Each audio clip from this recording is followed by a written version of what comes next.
Espírito Santo, energia, fumaça, óleo, afinal a Bíblia não fala do derramamento do Espírito? O Espírito vai encher a nossa vida? Como é que a gente entende essas coisas? É muito importante observar que o Espírito Santo tem um lugar especial na revelação de Deus. Aliás, a Bíblia logo no começo começa ali a mostrar que Ruach Elohim merachefet al pnei hamayim, o Espírito de Deus pairava sobre a face das águas, sobre a superfície das águas, mostrando que o Espírito Santo não só faz parte daquilo que é revelado como Deus triuno, como também é o Espírito que faz parte da criação, faz parte da revelação de Deus, faz parte dessa intervenção de Deus na história e tem um papel importante na inspiração das Escrituras, nas profecias, na vida de Jesus e na vida da igreja primitiva de maneira muito particular e especial. Portanto, a gente precisa entender bem, não é porque na linguagem metafórica, a Bíblia fala de derramamento do Espírito, fala de ser cheio, do poder da presença, da ação do Espírito, que a gente pode imaginar que o Espírito é uma energia, que o Espírito é alguma espécie de eletromagnetismo celestial que vai nos levar do começo ao final. Não, a ideia não é essa. Fica claro que a Bíblia diz para nós que a gente, por exemplo, não deve mentir ao Espírito Santo, como aconteceu com Ananias e Safira. Você vê isso lá em Atos capítulo 5. A Bíblia diz em Efésios 4 que a gente não deve deixar o Espírito Santo triste. Você já viu o magnetismo chateado por aí, ou a eletricidade meio triste? Não é o caso. Por isso é muito importante destacar que o Espírito Santo é uma pessoa. Ele é o Consolador, ele é o Conselheiro. Então a relação com Deus é uma relação que se dá nessa dimensão pessoal, relacional, de intimidade, e é tão importante entender isso porque a ação do Espírito na nossa vida é fundamental. Quando cremos em Cristo, somos selados com o Espírito Santo da promessa.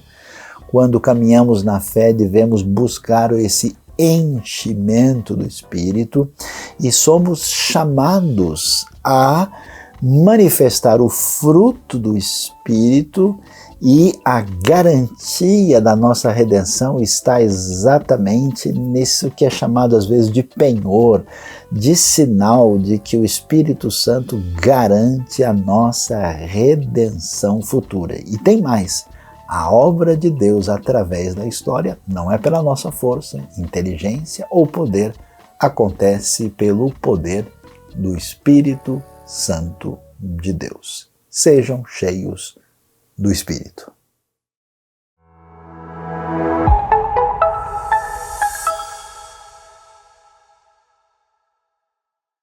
Olá! Olá a todos! Sejam muito bem-vindos a mais essa celebração online da IBNU. Queremos convidar vocês a irem se acomodando, se preparando, para em breve a gente poder louvar a Deus, ouvir um pouco mais da sua palavra e ter esse tempo de comunhão juntos. Amém! Compartilhem esse link aí com seus amigos, com seus colegas, convide todo mundo para que todos possam fazer parte desse momento tão especial de celebração. Bora lá!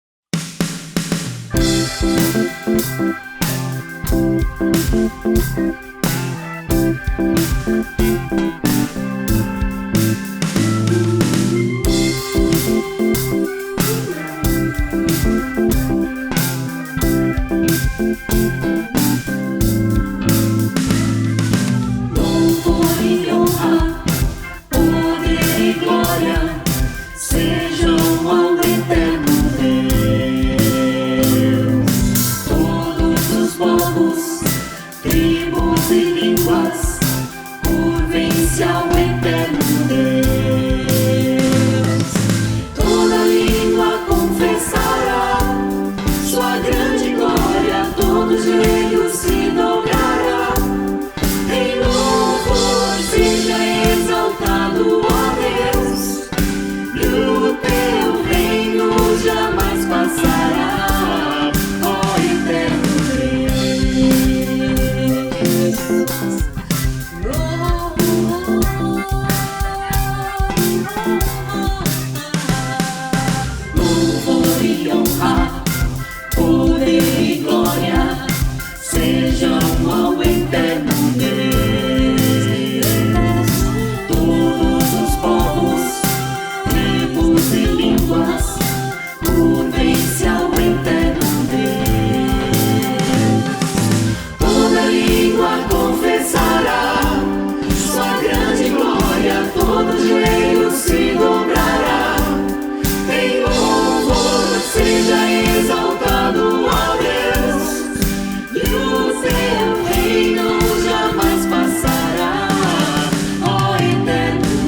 Reinará em toda a terra, cantai ao eterno Deus, por sua palavra é pra sempre.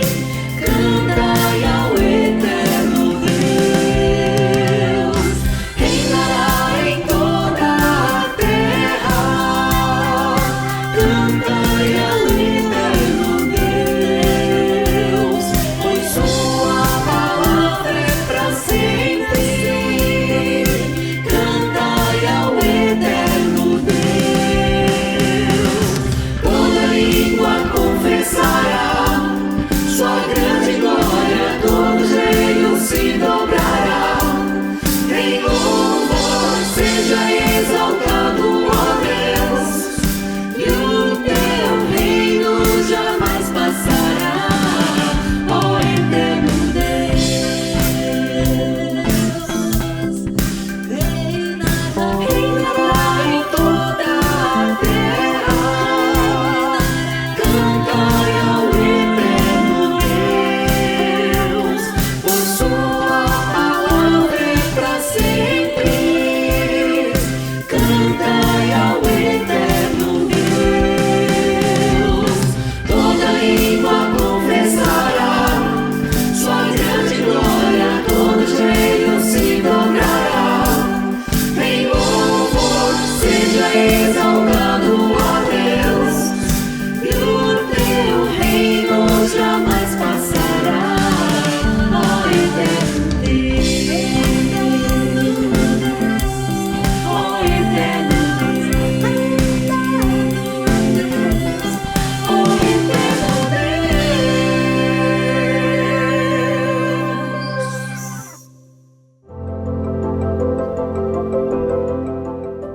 E aí, vamos falar um pouquinho sobre gratidão? Lá em Salmo 103 diz: bendiga o Senhor minha alma, bendiga o Senhor todo o meu ser, bendiga o Senhor minha alma, não esqueça de nenhuma de suas bênçãos. Mas é fácil, né? Falar graças a Deus, obrigada Senhor, quando tá tudo indo bem, como a gente achou que seria. Mas a verdade é que vamos ter problemas, vamos ter momentos de luta, de lamentações. E nesses momentos devemos lembrar o que diz Lamentações 3:21. Ele diz: quero trazer à memória o que pode me dar esperança. O que me traz muita esperança, e espero que também traga a você, é saber que Deus continua sendo o mesmo Deus. Se eu tô feliz, se eu tô triste, se as coisas estão indo bem, se está tudo caindo, Deus continua sendo Deus. Então, lá em 3:24, continua falando: a minha porção é o Senhor, diz a minha alma, portanto esperarei nele. A gente espera nele nos momentos difíceis, porque é dele que vem o nosso socorro. Ele continua tendo controle da história. Ele nunca perdeu o controle da história, nem do mundo, nem da sua. Então vamos render graças a esse Deus nos momentos bons, de alegria e também nos de tristeza e de luta, porque Ele é bom o tempo inteiro.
razões eu posso encontrar.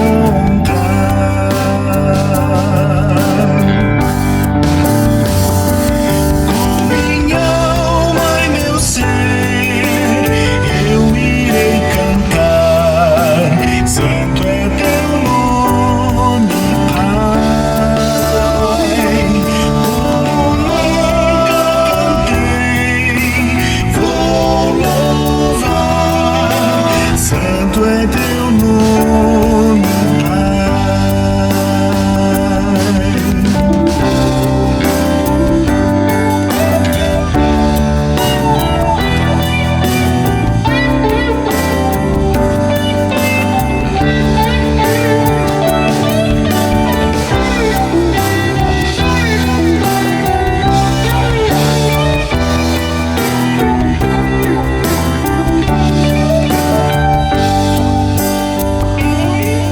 Eu sei que um dia estarei bem fraco, aguardando minha hora chegar. Ainda assim eu estarei cantando por 10.000 anos e por muito mais.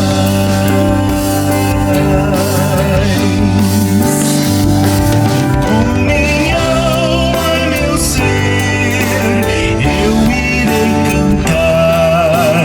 Santo é teu nome, Pai.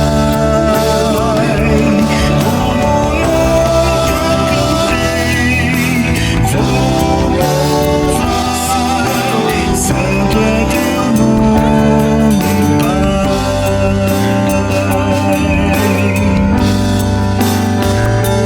Com minha alma e meu ser eu irei cantar. Santo é teu nome, Pai.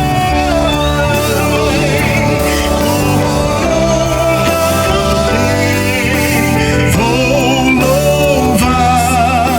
Santo é teu nome, Pai.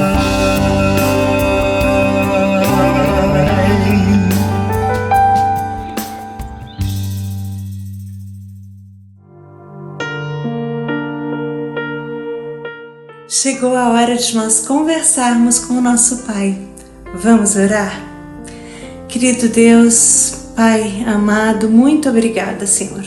Obrigada porque nós estamos aqui, obrigada pela IBNU, pela nossa liderança e pela vida de cada um que nos acompanha nessa celebração, Pai. E nesse momento, Senhor, eu quero colocar diante de Ti as necessidades de cada pessoa que nos ouve e nos assiste agora, Senhor. Eu não os conheço, mas o Senhor os conhece. Que o Senhor esteja guardando, cuidando, dando direção àqueles que têm necessidades financeiras, àqueles que têm problemas no trabalho, Senhor, aqueles que talvez estejam passando por situações de conflitos familiares ou problemas de saúde, Senhor. O Senhor conhece todas as coisas e eu quero te pedir, Senhor, que o Senhor esteja com cada um aqui que nos ouve e falando ao coração deles de uma forma muito especial. Nós oramos agradecidos no precioso nome do Teu amado Filho Jesus. Amém. Eu te bendirei, ó Senhor, eu te bendirei. Eu te bendirei, ó Senhor, teu glorioso nome bendirei.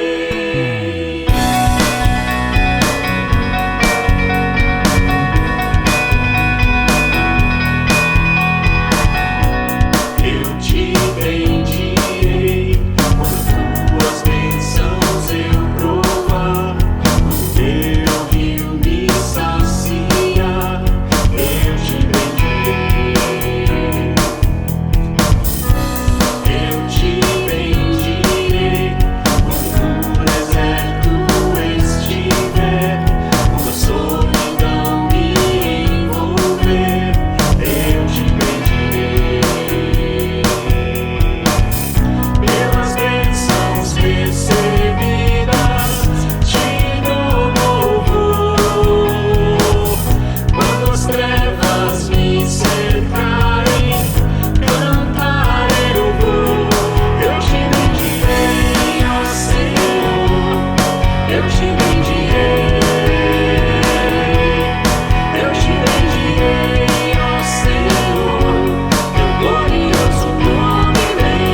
Já estou salvo, tudo bem?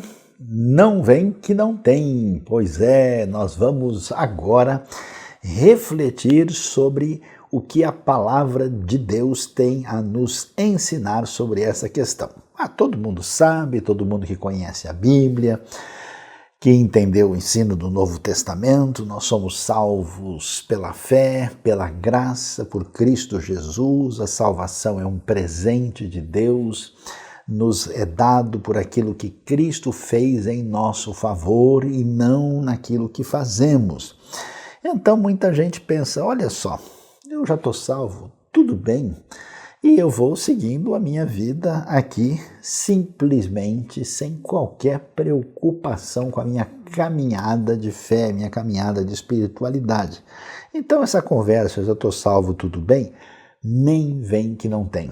Porque não é assim que o Novo Testamento, que a mensagem que nós encontramos no ensino apostólico ensina o nosso jeito de caminhar na fé. Então, para entender isso direitinho, eu convido você a acompanhar comigo o que o apóstolo Paulo nos deixou na segunda carta aos Coríntios, a partir do capítulo 5. Ele vai dizer o seguinte: sabemos que, se for destruída a temporária habitação terrena em que vivemos, temos da parte de Deus um edifício, uma casa eterna nos céus, não construída por mãos humanas. Enquanto isso, gememos, desejando ser revestidos da nossa habitação celestial.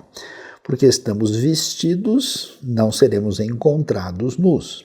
Pois enquanto estamos nesta casa, gememos e nos angustiamos, porque não queremos ser despidos, mas revestidos da nossa habitação celestial, para que aquilo que é mortal seja absorvido pela vida.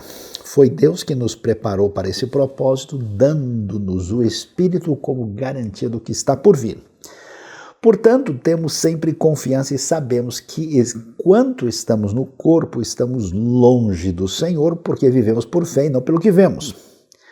Temos, pois, confiança e preferimos estar ausentes do corpo e habitar com o Senhor. Por isso, temos o propósito de lhe agradar, quer estejamos no corpo, quer o deixemos. Pois todos nós devemos comparecer perante o tribunal de Cristo, para que cada um receba de acordo com as obras praticadas por meio do corpo, quer sejam boas, quer sejam más. Opa, o que está acontecendo aqui, Saião? Que história é essa? Afinal de contas, parece que a gente é salvo pela fé, pela graça, e agora diz que nós vamos receber de acordo com as obras praticadas, sejam elas boas, sejam más. Parece que tem um pouco de confusão o que de fato a palavra de Deus nos ensina. Então veja que coisa interessante. O apóstolo Paulo está dizendo, se você olhar essa carta assim bastante, vamos dizer, marcada por uma relação até difícil de Paulo com os coríntios, né? Ele vai no capítulo 4 enfatizar a nossa fragilidade, que nós temos o tesouro de Deus, o Evangelho, a habitação do Espírito em vasos de barro, que é exatamente a nossa condição de fragilidade. Ele menciona a questão de sermos perseguidos e passarmos por momentos difíceis e traz uma palavra de consolo e de orientação. E aí ele vai mais longe, e aí chega no capítulo 5 e diz, olha, o que pode ser pior, especialmente pensando para um discípulo de Jesus do primeiro século, é se a sua condição física for muito abalada, se a sua habitação terrena temporária, quer dizer, uma referência ao corpo, for destruída. Então, o que ele diz? Olha, pessoal, não se preocupe, porque nós temos uma casa eterna nos céus, que não é feita por mãos humanas. Nós estamos aqui nessa luta, ansiando por essa habitação celestial. Uma certa referência nítida aqui à realidade da ressurreição. Tanto é que ele vai dizer, né, que nós vamos ser revestidos da nossa habitação celestial para aquilo que é mortal venha a ser absorvido pela vida. Essa ideia, que inclusive tem um paralelo interessante com Efésios capítulo 1, porque lá nós temos como aqui a ideia de que o Espírito é dado como garantia dessa realidade futura, o Espírito que é garantia da nossa herança, garantia do que está por vir. Então, aqui nós temos essa confiança e vivemos pela fé, sabendo daquilo que está sendo preparado para o futuro glorioso daquela pessoa que tem fé em Jesus. E aí, quando ele menciona sobre isso, ele vai caminhar nessa direção desse desfecho e vai dizer o que nós vimos e ouvimos agora, que nós vamos comparecer perante o tribunal de Cristo, para que cada um receba de acordo com as obras praticadas por meio do corpo. E aí é que entra a dúvida, mas espera aí, como assim tribunal de Cristo e obras praticadas por meio do corpo? Então veja lá, o texto de 2 Coríntios 5 não está falando de salvação. A salvação, que é pela fé, pela graça, que envolve principalmente a nossa justificação, esse ato de Deus quando nós somos considerados justos diante dele por causa da justiça de Cristo, aquilo que nós temos lá em Romanos 5, que justificados pela fé nós temos paz com Deus por meio de nosso Senhor Jesus Cristo, quer dizer, nós somos justificados de uma vez, considerados justos, somos perdoados e estamos salvos. E então, o que é isso? Esse tribunal não se refere ao juízo final, não está falando do julgamento que vai acontecer entre pessoas salvas e pessoas perdidas. Ele não está fazendo essa distinção. Ele está falando a respeito daquilo que vai acontecer com as pessoas que têm salvação em Cristo Jesus em função da sua caminhada na vida cristã. Por isso é que essa história de eu estou salvo, tudo bem, a gente responde, nem vem que não tem, porque não é essa a proposta que encontramos no Evangelho. E aí o que temos aqui? É muito interessante essa linguagem que nós temos, que está bastante ligada a essa ideia de construção, de edificação, de habitação, Até porque essa é uma necessidade muito básica, Todo mundo precisa de um teto, A pessoa que está no auge da vulnerabilidade a gente chama de sem teto. Então todo mundo, desde os tempos antigos, a trajetória de Israel exatamente é sair de um ambiente vulnerável de habitar em tendas e passar a se estabelecer na terra prometida e ali construir a sua casa para cada família.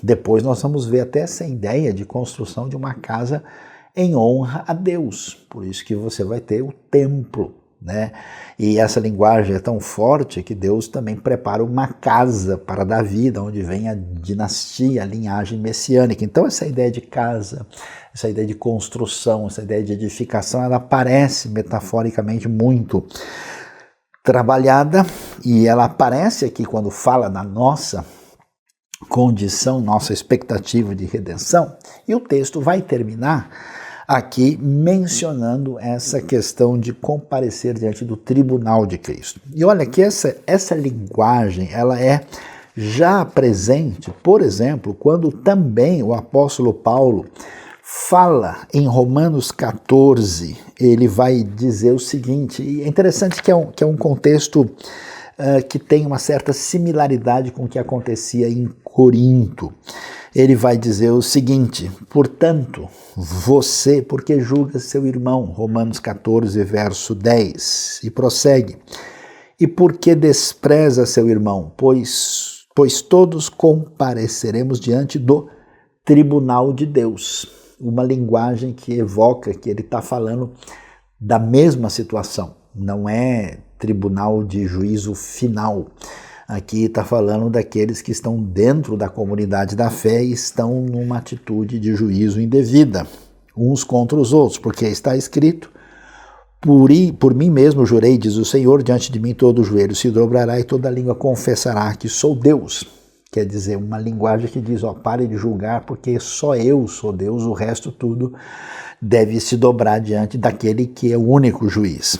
E aí, verso 12, fecha o argumento dizendo: assim cada um de nós prestará contas de si mesmo a Deus. Então, observe bem como a linguagem é de prestar contas, de estar diante desse julgamento não da condição de salvo ou de perdido, mas da condição de avaliação da vida da pessoa depois que ele passou a receber a salvação e a vida eterna gratuitamente em Cristo Jesus. Qual foi o desdobramento dessa caminhada? E olha que esse assunto também ganha força quando nós observamos 1 Coríntios capítulo 3, que é dentro da mesma linguagem, estamos falando do mesmo assunto, estamos falando dessa condição de construção, de edificação da nossa vida através daquilo que fazemos por meio do nosso corpo. 1 Coríntios 3, verso 10 diz assim: conforme a graça de Deus que me foi concedida, eu como sábio construtor, lancei o alicerce e outro está construindo sobre ele. Contudo, veja cada um como constrói. Porque ninguém pode colocar outro alicerce além do que já está posto, que é Jesus Cristo. Se alguém constrói sobre esse alicerce usando ouro, prata, pedras preciosas, depois madeira, feno ou palha, sua obra será mostrada, porque o dia, e aqui o dia com letra maiúscula, a trará à luz, pois será revelado pelo fogo que provará a qualidade da obra de cada um. Se o que alguém construiu permanecer, esse receberá recompensa. Se o que alguém construiu se queimar, esse sofrerá prejuízo. Contudo, será salvo como alguém que escapa através do fogo. Então, observe bem como é que a linguagem aqui está em total sintonia com 2 Coríntios, porque vamos ver como é que a obra na vida de cada pessoa se define e se estabelece nitidamente. E aí você pensa comigo, falou, olha Sayão, eu estou meio confuso aqui. Então quer dizer que Deus tem, vamos dizer, 2 pesos e 2 medidas? Quer dizer, na hora da pessoa receber a vida eterna, a salvação, a coisa caminha por meio da graça, é um presente de Deus, a pessoa crê, depois muda a chave. Aí a gente começa então a funcionar pelas obras. Então existe uma contabilidade, é isso mesmo? Será que então é o esforço humano, é o seguir uma série de regras, de elementos exigidos, é nessa direção que a coisa vai? Então vamos lá entender isso. Então, qual é a questão? É claro que qualquer coisa que a gente considere razoável, adequada, genuína, comprovada, você comprova na prática, né? Se você tem uma receita que vai fazer um determinado lá picadinho ou um determinado bolo, né? Ou se você tem uma fórmula química X que vai produzir um remédio, como é que você sabe que esse negócio realmente está ok, está correto? É somente quando a coisa está pronta e você vê, olha, esse negócio se confirma. E isso é muito a mentalidade bíblica. A gente conhece essa linguagem quando a Bíblia diz que a gente conhece, né, a verdade sobre uma árvore a partir do fruto que ela produz. Então, essa ideia de que a espiritualidade pode ficar num mundo puramente assim contemplativo, pode ficar dentro de uma realidade que é apenas marcada por uma construção abstrata de ideias sobre Deus, ou até mesmo a gente pensar que espiritualidade está ligado com um tipo de devoção que a gente tem no coração simplesmente, Isso perde espaço quando a gente vê essa questão do teste do elemento concreto dessa espiritualidade. Você vê isso em Tiago, por exemplo. Você quer saber quem tem espiritualidade verdadeira?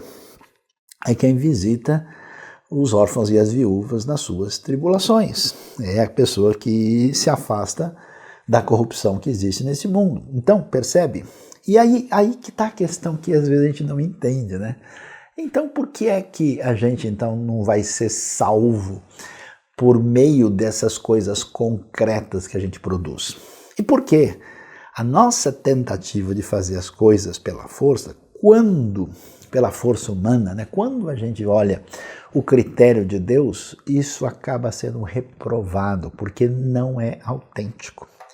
Não passa no teste. Isso quer dizer que a força humana, a mera decisão da vontade humana, o desejo nosso, a atitude de tentativa de construção de espiritualidade com foco no ser humano, com o fundamento em nós mesmos, não dá em nada.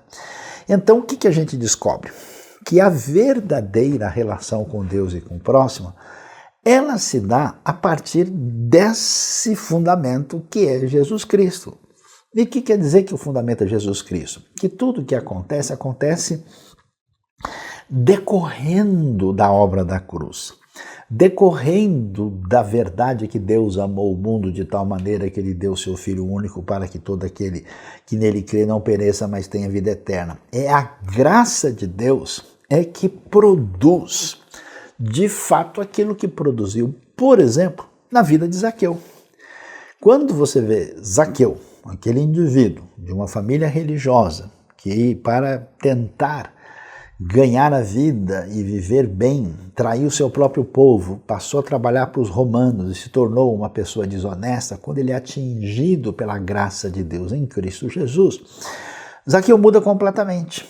E ele diz, olha, agora que eu vi que eu defraudei, enganei muita gente, eu vou devolver 4 vezes mais. Então, quer dizer, as verdadeiras obras produzidas que passam no teste divino, elas são frutos da graça de Deus em nossa vida, são frutos de uma verdadeira experiência de perdão, de libertação, de usufruir do amor de Deus. Isso é que nos conduz à direção adequada. Então, não existe essa ideia de que alguém tem meramente um assentimento mental sobre a salvação, que uma pessoa simplesmente acha que ele subscreveu uma confissão doutrinária que é impecável, que está tudo ótimo na vida dele. Não.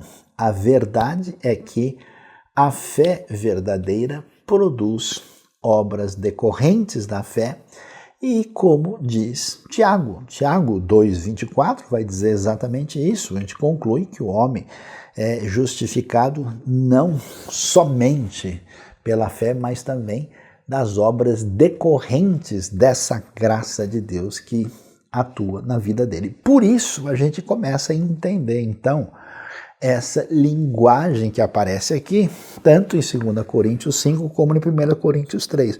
Olha que coisa interessante.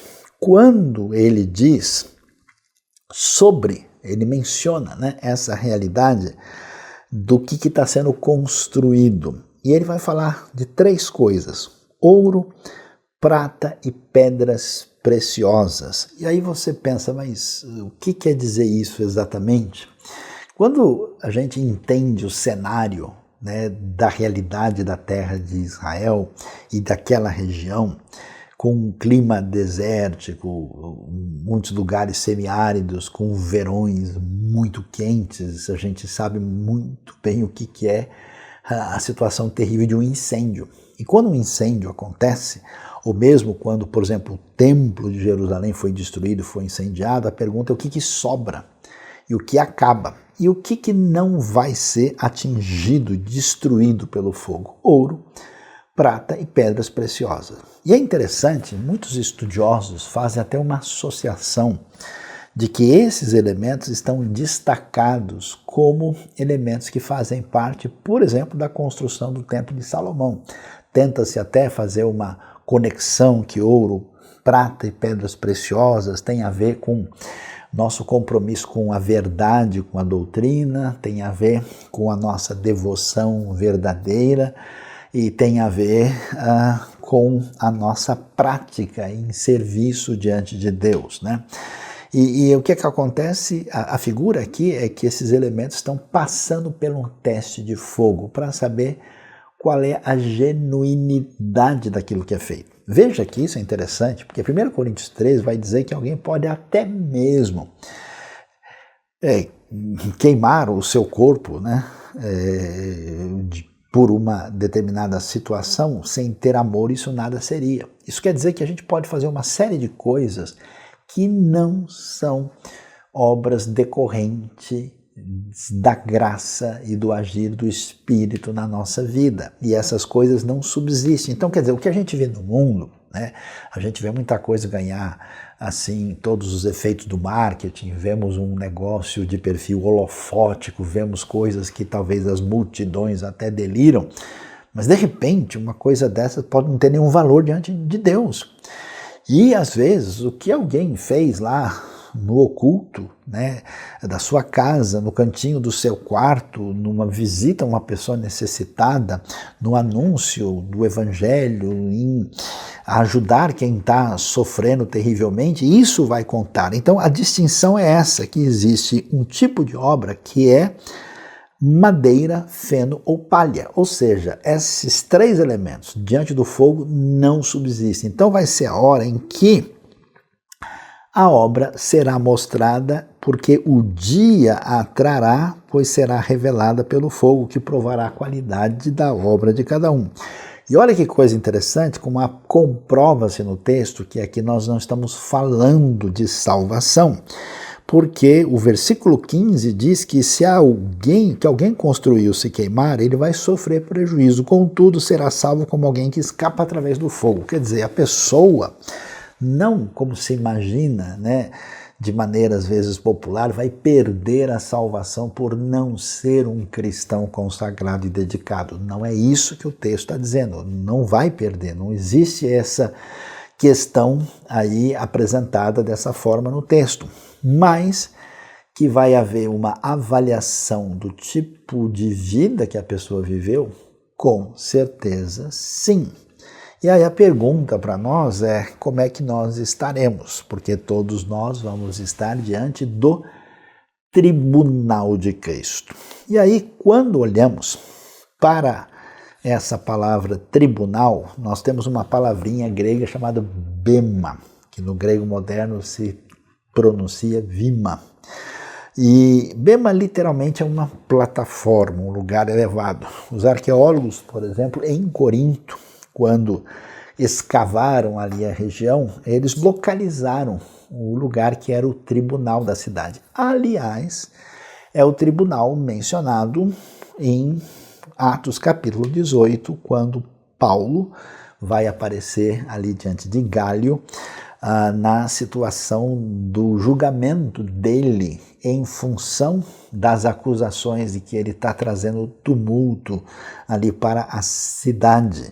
Então, o bema tem esse sentido, mas essa plataforma que envolve isso que existia no mundo greco-romano, que estava ligado a uma ideia de julgamento, não era somente de julgamento, mas também é um lugar alto de onde a gente fala também numa cerimônia pública para falar de recompensa. Por isso que, historicamente, nas comunidades cristãs, a gente fala desses textos aqui de 2 Coríntios 5, de 1 Coríntios 3, que também é evocado em Romanos 14, a gente fala de galardão, que é uma palavra um pouquinho mais complicada para dizer recompensa, ou seja, o que é que nós vamos ter na realidade do mundo vindouro, na vida eterna, em função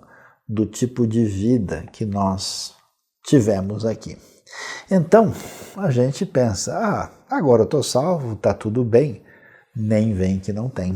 Porque a proposta bíblica é o seguinte, olha, se você foi alcançado pela graça de Deus, se você foi mudado, foi perdoado, foi justificado, agora você é convocado a construir no reino de Deus, a colocar a sua fé em prática, a desenvolver a sua salvação no contexto de Efésios capítulo 2.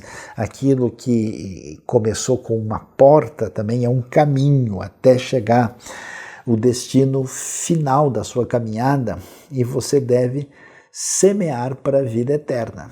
E o que quer dizer isso? Em que medida que o seu relacionamento com Deus permanece nessa dimensão da graça, em sintonia com a salvação que você recebeu, o amor de Deus no seu coração, isso deve transbordar para uma vida que esteja em sintonia com toda essa realidade. E aí sim, nós temos a construção de uma vida que vai fazer toda a diferença. E onde é que está essa diferença? Meus queridos, não é tão difícil de imaginar. Em primeiro lugar, no cuidado do entendimento da palavra divina e o nosso amor à verdade. Quer dizer, como é que pode uma pessoa entrar na fé em Jesus, ter a sua vida anterior perdoada e entrar na caminhada da fé e não tem qualquer interesse em conhecer a palavra de Deus, em estudar a palavra de Deus, em beber dessa fonte, iluminar o seu entendimento e trocar suas tolas ideias dos conceitos equivocados desse mundo por aquilo que envolve de fato o ensino de Deus, que é chamado de mel, né? Que é chamado de ouro puro. Então, esse primeiro elemento aparece aí.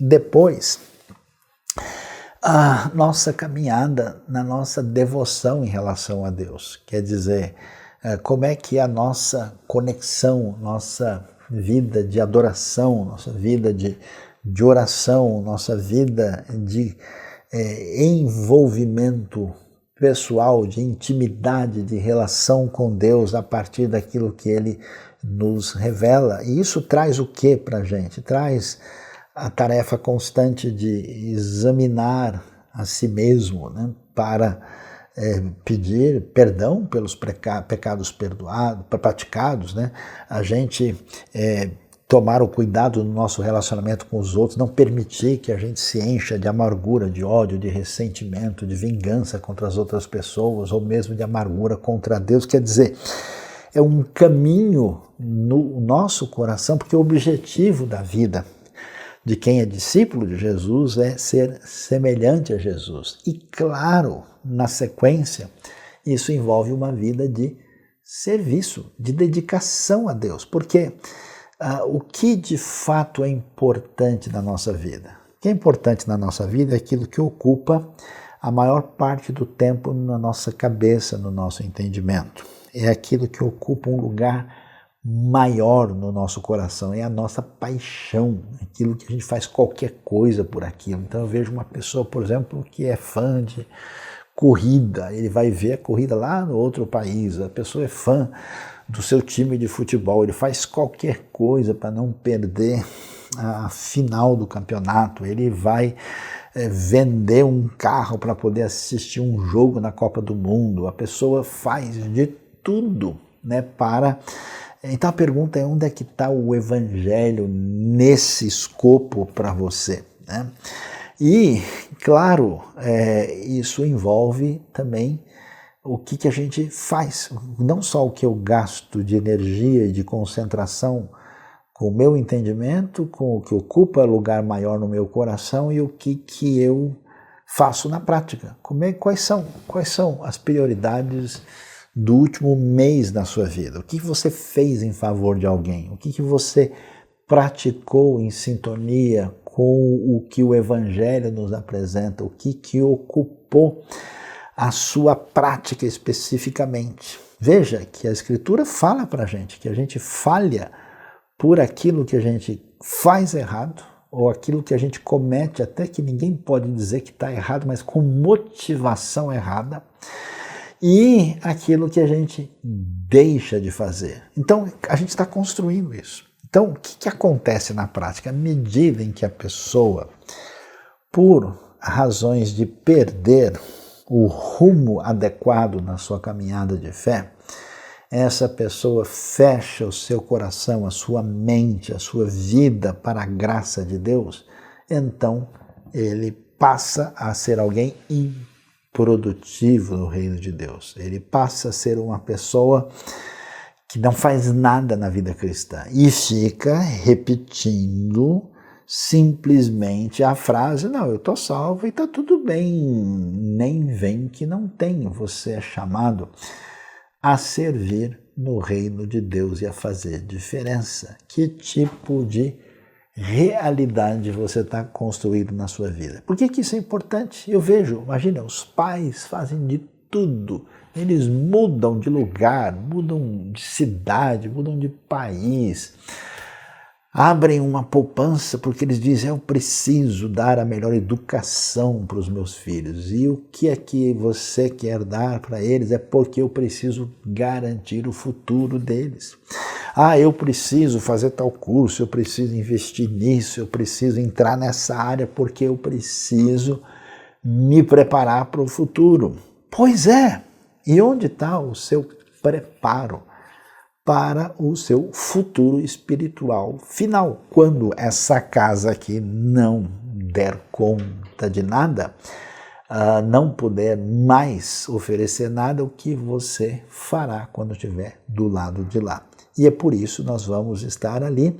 E aí a gente vê que coisa interessante. Ao mesmo tempo que esse tribunal é um juízo para fazer separação daquilo que realmente é autêntico, de que realmente foi feito em sintonia com o poder do Espírito de Deus e em sintonia com o ensino de Cristo Jesus, nosso Senhor, também é um momento de recompensa. É um momento, né, de que tudo aquilo que foi plantado, que foi semeado, né, aquilo que você vê no Apocalipse, as nossas orações chegam diante de Deus, né? Aí nós temos aquilo que foi feito, que aparece ali como uma espécie de premiação diferenciada, que é descrito de maneira metafórica, como nós vemos aqui. E alguém pode pensar: mas escuta, Sayão, isso me traz uma questão que eu fico pensando. Então, a vida eterna vai ser uma vida assim de separação? Quer dizer, vão ter as pessoas mais importantes lá e as menos importantes, as que estão numa condição melhor, as que não estão? Então, o que a gente pode pensar a esse respeito? Que é verdade que as pessoas vão ser avaliadas por Deus, mas essa avaliação não é exatamente em função de elementos quantitativos. Você percebe que não aparece em nenhum momento a ideia que vai ver quanto ouro tem, quanta prata tem, ou quantas pedras preciosas. A linguagem é de genuinidade, é de fidelidade. E não é uma questão de injustiça de Deus, que ele vai dar mais para umas pessoas e para outras não. A questão é o que a pessoa construiu na sua vida. Porque veja, essa é a realidade que nós temos. Uma pessoa, por exemplo, que nunca cuidou da sua saúde é diferente de uma pessoa que fez de tudo para ser precavido e ter devida caminhada com o seu bem-estar físico. A mesma coisa, a pessoa que resolveu estudar um assunto, aprendeu, que disse que não precisava, não aprendeu. Então isso, né, não é uma questão de injustiça, mas a avaliação não será pelos critérios que a gente imagina, mas em termos de genuinidade diante de Deus. E essas pessoas vão estar numa condição onde cada uma delas, redimida e devidamente abençoada e galardoada por Deus, vão estar plenamente contentes na sua própria situação. Até porque esses critérios que nós temos hoje de que alguém é melhor por causa disso, eles desaparecem no Evangelho. Jesus mesmo vai mostrar que quem serve é superior àquele que é servido. os critérios de Deus, essas coisas pelas quais nós lutamos aqui, colocamos em perspectiva de prioridade, não funcionam de acordo com os critérios de Deus. Mas a pergunta para nós é por que esses textos são importantes e por que eles estão aqui e o que eles têm a ver com a sua vida. O que estava acontecendo? Observe bem que 3 lugares nós temos 2 vezes aos Coríntios, em 1 Coríntios e 2 Coríntios. E a outra vez em Romanos 14, palavras claras sobre esse tribunal de Cristo. E por quê? Porque entre aqueles cristãos daquelas comunidades, eles estavam perdendo o seu tempo com coisas absolutamente irrelevantes, problemáticas e até questionáveis. Problema de Romanos 14, brigando se podem comer um tipo de alimento ou não podem. Qual dia que é mais sagrado que o outro? Paulo diz, pessoal, parem de brigar por isso e fique sabendo que cada um vai dar contas de si mesmo a Deus e vocês precisam tomar cuidado de não gastar o tempo de vocês jogando pedra um no outro. O problema em 1 Coríntios, você lê um pouco antes do que nós lemos, você vê que o pessoal estava lá, eu sou de Apolo, eu sou de Paulo, eu sou de Pedro, né? Quer dizer, eu sou de Cristo. Quer dizer, havia divisão e confusão eterna. E em 2 Coríntios, Paulo tem um conflito difícil com aquela comunidade e estava explicando para eles o que tem a ver com a nossa condição frágil e o sofrimento que a gente passa. Então, diante disso, a pergunta é, onde é que você tem gasto os seus dons, o seu tempo, os seus recursos e aquilo que você pode fazer no reino de Deus? Eu não estou dizendo nem que você deve necessariamente abençoar essa comunidade, a nossa igreja IBNU, ou não, a questão é entre você e Deus. Como é que você deve caminhar com a sua vida? Você vai o que? Deixando o tempo passar pensando, eu estou salvo e tudo bem? Nem vem que não tem, porque não é assim. Pense na seriedade da sua caminhada de fé, na sua devoção, na sua relação, o seu amor à verdade e naquilo que envolve o que você pode fazer diferença. Ó, tem milhões de pessoas numa situação de sofrimento terrível no mundo. Tanta gente questionando para dar palpite, julgando e brigando por um monte de coisa. Quero ver quem faz alguma coisa, move um dedo para ajudar quem está próximo ou quem que está ao seu alcance. Então, nesse sentido, olhando para a realidade que um dia nós estaremos lá, a pergunta é o que eu vou fazer hoje ou a partir de hoje, fazendo da minha vida enquanto eu tenho fôlego, enquanto eu tenho capacidade, enquanto eu tenho recurso, enquanto eu posso abençoar, que a minha vida seja usada para a glória de Deus e eu vá construir, sim, sobre o fundamento, bebendo da graça de Deus, aquilo que permanece para sempre. Ouro, prata, pedras preciosas, na direção desse galardão, nessa recompensa que a redenção, na sua plenitude, nos trará. Deus abençoe a sua vida, Deus abençoe o seu coração, a sua gratidão, a sua frutificação no reino de Deus. Amém.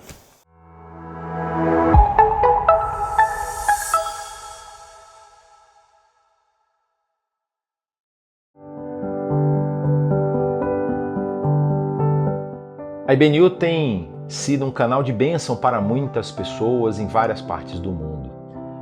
Não é nosso objetivo ter o nosso nome alardeado por todos os cantos, mas sim ser sal e luz onde o Senhor nos levar. E Ele tem nos dado a oportunidade de abençoarmos pessoas na cidade de São Paulo, tanto presencialmente como aqui no nosso canal, e também abençoar vários projetos que ajudam pessoas com situações de perigo humanitário, situações de dificuldade alimentícia, situações com problemas de depressão, de lutas espirituais, de tantas coisas que o Senhor tem nos dado a oportunidade de transformar através da mensagem do Evangelho, do amor de Deus que também atinge essas pessoas. Por isso, nessa caminhada, muitas pessoas têm se colocado à disposição para serem sustentáculo, tanto exercendo funções específicas, ajudando nos ministérios e nos projetos, como também contribuindo. E essa é uma oportunidade que nós queremos dar a você. Talvez você quer ajudar pessoalmente, ou você tem um projeto que você sabe que pode abençoar pessoas na região onde você está. Quiser falar conosco, entre em contato aqui com a IBNU através dos telefones e dos canais. Pode inclusive escrever uma mensagem aqui no nosso chat que a gente vai entrar em contato com você para saber como você pode ser bênção aí na sua região e como a IBNU pode ser bênção para você, para ajudar no seu ministério, no seu projeto. Mas se você quer fazer isso de uma forma talvez remota, você pode contribuir com os projetos que a IBNU tem apoiado a partir aqui da nossa sede em São Paulo. Por isso, nesse momento nós queremos colocar a nossa vida, colocar as nossas finanças, colocar as nossas aptidões diante do Senhor, para que o Espírito Santo do Senhor nos oriente como nós devemos viver e proceder nesse momento que nós estamos vivendo aqui. Vamos orar? Pai, nós te agradecemos porque o Senhor quer nos usar, o Senhor tem usado a vida de várias pessoas aqui na IBNU e também pessoas dos nossos projetos parceiros para serem bênção na vida daqueles que estão com muita dificuldade, passando por lutas. Muitas dessas lutas envolvem problemas financeiros, envolvem pessoas que estão passando por dificuldade até de encontrar ali alimento básico para as suas vidas, pessoas que estão precisando também de alimento espiritual, enfrentando lutas, depressão, problemas psicológicos, problemas espirituais, e através de homens e mulheres aqui da IBNU, o Senhor tem levado da tua graça e derramado do teu amor na vida dessas pessoas. Por isso te pedimos que o Senhor nos oriente como comunidade de fé, como uma igreja que serve, que ama as pessoas e uma igreja que tem plena consciência de que o teu Filho veio, se sacrificou por nós e nós amamos o teu Filho por conta disso. Queremos exercer o ministério que ele exerceu aqui. Nos ajuda, Senhor, a aplicar a nossa vida inteira, não apenas 10% dela, não apenas 10% dos valores que são colocados em nossas mãos aqui, mas 100% daquilo que nós temos e que nós somos, esteja à tua disposição, para que as pessoas que cruzarem o nosso caminho possam perceber o teu amor que também atinge a vida delas. Senhor, nos orienta, nos instrui, nos dá sabedoria em tudo aquilo que nós formos fazer e que em tudo aquilo que nós fizermos, o seu nome seja glorificado e o teu reino seja propagado para a glória do teu nome e a glória do teu Filho também. Assim oramos no nome do teu Filho amado Jesus. Amém e amém.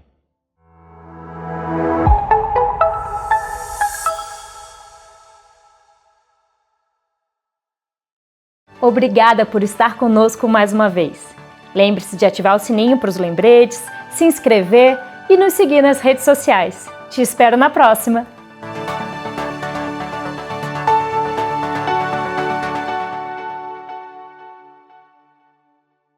Eu te bendirei, ó Senhor, eu te bendirei.